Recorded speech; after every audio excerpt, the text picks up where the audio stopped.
সবে বরাতের রাত্রিতে নিসফে শাবানি আমার আল্লাহ ডেকে ডেকে বলে, আসুসনি কেউ গুনাহগার, চারে মুমিন গুনাহ করে থাকলে আমার কাছে যা। আরে মুমিন তুই গুনাহ করবি, তোকে গুনাহ করার মতো যোগ্যতা আমি দিয়েছি। কিন্তু বান্দা তুই গুনাহ করে বসে থাকলে আল্লাহ বড় নারাজ হয়। আল্লাহ চায় না রে মানুষ গুনাহ নিয়ে বসে থাকবে, কারণ গুনাহ না পাক বড় খারাপ জিনিস, তাকে জাহান্নাম পর্যন্ত পৌঁছায় দেয়। না রে মুমিনরা, এই পৃথিবীতে আমার আল্লাহর মতোই তো দয়ালু, আমার আল্লাহর মতোই তো মেহেরবান কাউকে পাবে না রে মুমিন। আল্লাহ কয় গুনাহ করছস আমার কাছে চা, রিজিকের সমস্যা আমার কাছে চা। আলামিন মুস্তারজিকিন ফারজুকা আলা মুবতালান ফাউআফিয়া। মুমিন রে, তুই যদি মুসিবতে থাকস আমার কাছে চা, তোর কিচ্ছু দরকার আমার কাছে চা, আমি আল্লাহ তোকে বিপদ থেকে উদ্ধার করে দিব। না শুধু তা না, আলা কাদা আলা কাদা, হাদিসের ইবারত আল্লাহ রাব্বুল আলামিন বান্দাকে ডাকতি তাকে আর কার কি প্রয়োজন বলো না। ঠিক এমন ভাবে হাত্তা হাত্তা ইয়াতুলু আল ফাজর, সূর্য উদয় হওয়ার আগ মুহূর্ত পর্যন্ত আল্লাহ ওইভাবে ডাকতে থাকে। আরে মুমিন, তুই মাসটা বড় দামি, সবে বরাত, এই মাসে নিসফে শাবান, এরপরেই কিন্তু রমাদান। একটু সময়টাকে কাজে লাগাও। হাদিসের ভিতরে বলেছেন, যে ব্যক্তি রমজানের মতো সম্মানজনক মাস পাইল অথচ রমজানকে কাজে লাগাতে পারল না।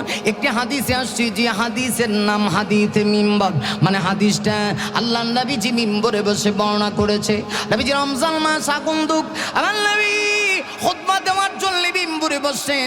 মিম্বরের প্রথম ধাপে নবী পা রাখছেন, রাসূল তখন বলেন আমিন। আমিন মানে আল্লাহ তুমি কবুল করো। নবীজি মিম্বরের দ্বিতীয় ধাপে তৃতীয় সিঁড়িতে পা রেখেছেন, তখনও বলেন আমিন। আবার তৃতীয় ধাপে তৃতীয় সিঁড়িতে পা রাখছেন, তখনও বলেন আমিন। আমার নবী যখন তিনবার আমিন বললেন, সাহাবীরা বড়ই আশ্চর্য হয়ে গেল। ইয়া রাসূলুল্লাহ, নবীজি অন্য সময় যখন আপনি খুতবা দেওয়ার জন্য বসেন, আপনি নির্দিষ্ট দোয়া পড়ে বসেন, দোয়া পড়ে নামেন, কিন্তু এবার দেখা যায় খুতবা দেওয়ার জন্য মিম্বরে বসলেন, প্রথম ধাপে বলেন আমিন, দ্বিতীয় ধাপেও বলেন আমিন, তৃতীয় ধাপেও আমিন বলেন। এর কারণটা কি? নবী ডাক দিয়ে বলেন, সাহাবীরা শোনো, আমি যখন রমজান আগন্তুক খুতবা দেওয়ার জন্য বসেছি, ঠিক সেই সময় আমার কাছে হযরত জিবরিল আগমন করছে। জিবরিল এসে ডাক দিয়ে বলে, নবী আপনার উম্মতের ভিতর থেকে ওই সমস্ত উম্মতগুলি ধ্বংস হয়ে যাক যারা রমজান মাস পাইল, রমজানের মতো সম্মানিত তাৎপর্যপূর্ণ মাস পাইয়া জীবনের গুনাহ ক্ষমা করাতে পারল না গো, ওই উম্মতগুলি ধ্বংস হোক। রহমতের নবী কোনোদিন উম্মতকে বদদুয়া দেয় না, কিন্তু নবী তখন বলে আমিন। এর মানে আল্লাহর কাছে কবুল হয়ে গেছে, কারণ নবীজি হাত উঠাইতে দেরি হয়, আকাশে মনজুরি হতে দেরি হয় না। না নবীকে আল্লাহ এত সম্মান দিয়েছি, নবী যদি জমিনে বসি আকাশের চন্দ্রের দিকে ইঙ্গিত করে ইশারা দেয়, নবীর পাওয়ার এত বেশি, সঙ্গে সঙ্গে আকাশের চন্দ্র দ্বিখণ্ডিত হয়ে যায়। সেই নবী যদি আমিন বলে জিবরিল বদদুয়া দেয়, এটা আল্লাহর কাছে কবুল, তাতে কোনো সন্দেহ নাই। রাসূল প্রথম সিঁড়িতে পা রাখে, জিবরিল কয় নবী গো, রমজান যে চলে আসলো, যে ব্যক্তি রমজান পায়া আপনার উম্মতের ভিতর থেকে গুনাহ ক্ষমা করাতে পারল না, আমি জিবরিল বলি ধ্বংস হোক। নবী বলেন আমিন। দ্বিতীয় ধাপে আবার পা রাখলেন, আচ্ছা জিবরিল, আরে ওই আবার ডাক দিয়ে কই নবী গো, যে ব্যক্তি রমজান মাস পাইল অথচ রমজান মাসে তার বৃদ্ধ মা বাবাকে পেয়েছে, বয়স্ক মা বাবাকে পায়া গো, আরে যুবক তোমাদেরকে উদ্দেশ্য করে বলি, যুবক তোমরা প্রবাসে থাকো, আমি শুনেছি এই প্রবাসীরাই মাহফিলের আয়োজন করেছে। যুবক রে, তোমার মা বাবা পুরো কষ্ট করে মাথার গাম পায়ে ফেলে দিয়া তোমাকে বিদেশে পাঠিয়েছি। পৃথিবীর কোনো মা বাবা চায় না আমার সন্তান কষ্টে থাকুক। কত আদরের, কত কলিজা টুকরা সন্তান, সন্তানের প্রতি মা বাবার এত দরদ। একটা মা জানে সন্তানকে কত কষ্ট করে পৃথিবীতে ভূমিষ্ঠ করতে হয়। তোমার মা যেদিন তোমাকে পৃথিবীতে ভূমিষ্ঠ করেছে গো, মা এমন চিৎকার মারছে, চিৎকারের কারণে পাড়া প্রতিবেশীর ঘুম হারাম হয়ে গেছে।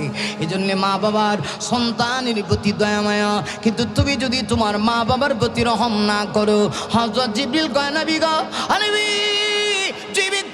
রমজান মাস পাইলো আর রমজানে তার বৃদ্ধ মা বাবাকে পাইলো, ভাইয়া মা বাবাকে খেদমত করে খুশি করতে পারলো না। আমি জিবরিল বলি ধ্বংস হোক, নবী বলেন আমিন। গেল 2 ধাপ, 3য় ধাপে নবীজি যখন আবার পা রাখলেন, হযরত জিবরিল কয় নবী গো আপনার উম্মতের ভিতর থেকে ওই সমস্ত উম্মতগুলি ধ্বংস হয়ে যায় যারা আপনি নবীর নাম শুনলো অথচ আপনার উপরে দুরূদ পড়লো না। সুবহানাল্লাহ। আসেনি? কয় ব্যক্তির জন্য বদদুয়া বলেন বলেন? 1 নাম্বার, যে ব্যক্তি রমজানকে পাইলো রমজানকে কাজে লাগাইতে পারলো না। ফিয়াজি খাইবার লেগে হ্যাঁ রমজানে আল্লাহ তোমার দুনিয়া ছড়াইছে, বেটা 15 দিন আগের থেকে কোন ডাইল দিয়ে পেঁয়াজও খাইব এটা আগে তৈরি করে চিন্তা করছে। অথচ রমজান তার জন্য কত দামি দামি দামি। রাসূল বলেন যে ব্যক্তি রমজান পাইল আর রমজানকে কদর জামি করে তার জীবনের গুনাহ ক্ষমা করাতে পারলো না, এর চেয়ে বড় হতভাগ্য আর কেউ নাই।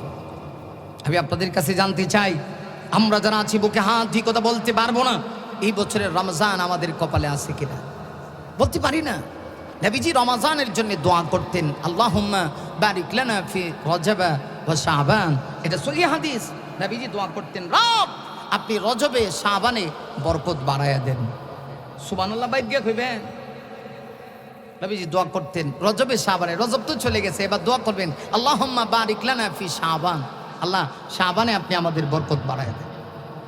বিশ্বনবী আবার দোয়া করতেন ওবার লেখনা রমাজান, আল্লাহ রমাজান পর্যন্ত তুমি আমাদেরকে হায়াত দাও। কেন জানেন? রমজান যদি কাহারো কপালে নসিব হয়ে যায়, রমজান এত দাম, রমজান মাসে কেউ যদি একটা নফল ইবাদত করে আল্লাহ ফরজ ইবাদতের সওয়াব আমলনামায় দান করে। আর বাঙালি ফিয়াজি লইয়া প্রতিযোগিতা করে, কাপড়ের ব্যবসায়ীরা কেমনে রমজান মাস আইলে কেমনে 11 মাসের টাকা যা আছে সব লাভ করব। দেখবেন যে সেহরি ইফতার 2টা একসাথে করে।